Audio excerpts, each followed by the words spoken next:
Look at a globe. London sits at almost the exact same latitude as the frozen plains of Calgary, Canada. Paris lies north of Quebec City. Berlin shares its latitude with Hudson Bay, a place locked in ice for half the year. By every rule of geography, Western Europe should be buried under snow for months at a time. Instead, palm trees line the coast of southern England, and Parisians sip coffee outdoors in the middle of February. For centuries, people simply accepted this warmth as a gift of fortune. Nobody questioned where it came from. But that gift has a source, a massive, hidden river of ocean water, quietly transporting heat across an entire ocean. And for the first time in recorded history, scientists are watching that river begin to slow down. This system has a name almost nobody outside of climate science has heard before: the Atlantic Meridional Overturning Circulation, or AMOC. It is the single biggest reason Europe enjoys a climate that defies its own latitude. And right now, it is showing signs of weakening in ways researchers did not expect to see this soon, raising uncomfortable questions about a continent that has built its entire civilization around a climate it never realized was borrowed. The AMOC works like a conveyor belt, stretching from the tropics all the way to the Arctic Circle. Near the equator, the sun heats the surface of the Atlantic Ocean. That warm, salty water then begins a slow journey north, hugging the coastlines of the Americas before crossing toward Europe, carrying enormous amounts of stored heat with it. As this current reaches the cold waters near Greenland, Iceland, and the Norwegian Sea, it begins to cool. Cold water is denser than warm water, and salty water is denser than fresh water, so by the time this current reaches the far north, it has become heavy enough to sink, plunging thousands of meters to the ocean floor. That sunken water then flows back south along the bottom of the Atlantic, completing a loop that has operated, largely unchanged, for thousands of years. This single mechanism moves an almost unimaginable amount of energy, heat equivalent to the output of roughly 1 million power plants, running continuously, every hour of every day. Without it, Norway's fjords would freeze solid for most of the year. British winters would resemble those of Newfoundland. The mild, rainy climate that allows European farmland to thrive exists because of a current beneath the waves that almost nobody ever thinks about. It is easy to forget that climate is not simply a product of latitude and sunlight. It is a product of motion, of water and air refusing to sit still, constantly redistributing energy from where the sun concentrates it to where it barely reaches.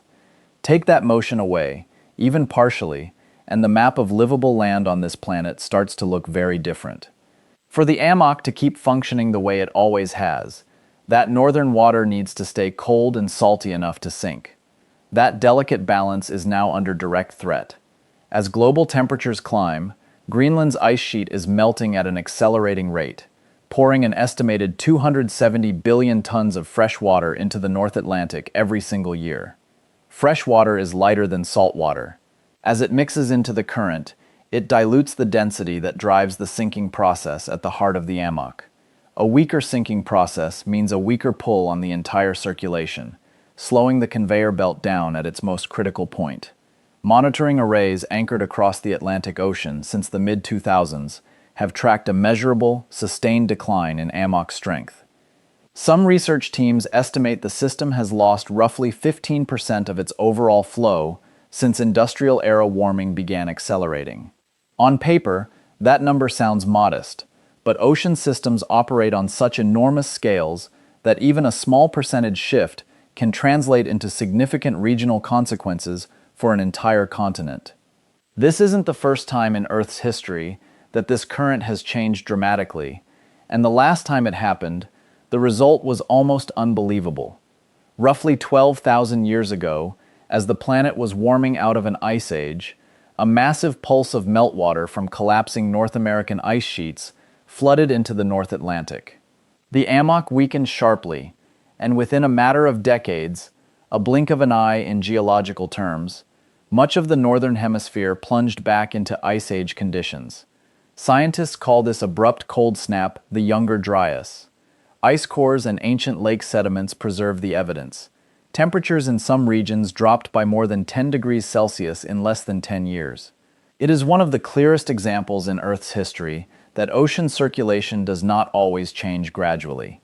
Sometimes it flips. If the AMOC continues to weaken, or eventually crosses a tipping point into a far more severe slowdown, the consequences for modern Europe would be dramatic. In a warming world, parts of the continent could paradoxically grow colder. Without the steady delivery of tropical heat, winters across the United Kingdom, Scandinavia, and Northern Europe could shift toward conditions closer to Siberia, prolonged deep freezes, heavier snowfall, and growing seasons cut short by months. Sea ice in the North Atlantic would expand southward, reshaping shipping lanes and fishing grounds that coastal economies have depended on for generations. Agriculture across Europe, finely tuned to centuries of mild, predictable weather, would face shortened growing windows and unpredictable, crop-killing frosts. Infrastructure built for temperate winters, power grids, water systems, road and rail networks would be tested by extremes they were never engineered to withstand. Cities like London and Amsterdam, which rarely plan for sustained sub-zero temperatures, could find themselves facing the kind of prolonged cold that nations farther north have spent centuries building entire industries to survive. This isn't a distant, abstract possibility confined to climate models. It's a scenario serious enough that European energy and agriculture planners have begun factoring it into long-term risk assessments. The consequences would not stop at Europe's coastline. The AMOC is woven into a much larger web of global weather systems.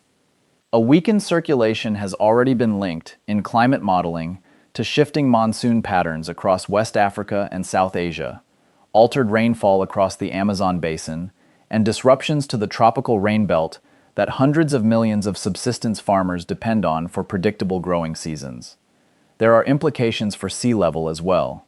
Because the AMOC currently pulls water away from the eastern coastline of the United States, a slowdown could cause sea levels along that coast to rise faster than the global average, adding pressure to cities already battling chronic flooding. Marine ecosystems finely adapted to current temperature and nutrient patterns would face disruption too, with consequences that ripple into fisheries supporting hundreds of millions of people worldwide. This is where the science gets genuinely uncertain, and where experts openly disagree. The Intergovernmental Panel on Climate Change has stated that a complete collapse of the AMOC before the year 2100 is unlikely, based on the current generation of climate models. It's described as a low-probability, high-impact risk. But not every research team agrees with that assessment. Several independent studies published in recent years have suggested the probability of a collapse may be considerably higher than the IPCC's central estimate, with some pointing to a meaningful chance of a full shutdown occurring sometime within the next 100 years. A few researchers have gone further, arguing that current models may be underestimating how quickly the system could change once a critical threshold is crossed. The disagreement largely comes down to how well current models capture tipping points, thresholds where a system shifts rapidly and irreversibly once a critical limit is crossed. As we just saw with the younger Dryas, ocean circulation has flipped abruptly before, in Earth's deep past. Whether the AMOC is now approaching a similar threshold, or is simply settling into a slower, more gradual decline, remains one of the most actively debated open questions in climate science today. What nearly every researcher does agree on is this: the system does not need to collapse completely to matter. Even a partial ongoing weakening could still bring measurable disruption to weather patterns, fisheries, and coastlines well within the lifetimes of people alive today. There is something humbling about realizing that the comfort of an entire continent, its farmland, its cities, its famously mild winters, depends on a current of water that almost nobody can see, quietly moving heat across an ocean most of us will never cross. We tend to think of climate change in the language of fractions of a degree, distant and abstract. But systems like the AMOC are a reminder that the planet runs on connections, this enormous, this fragile, and this easy to overlook, right up until the moment they start to change. The same current that gave Europe its mild winters for thousands of years owes us nothing in return. It is simply physics, indifferent to whether we are paying attention. If stories like this, the hidden systems quietly shaping life on Earth, fascinate you as much as they fascinate us. Subscribe, because we cover one every single week. Drop a comment below and let us know what you think. Will the AMOC keep weakening, stabilize, or eventually collapse within our lifetimes? We read every comment, and the most compelling predictions might end up featured in a future video. And if you're curious just how fragile some of the systems closer to home really are, stick around, because we're about to talk about one hiding in your own bank account.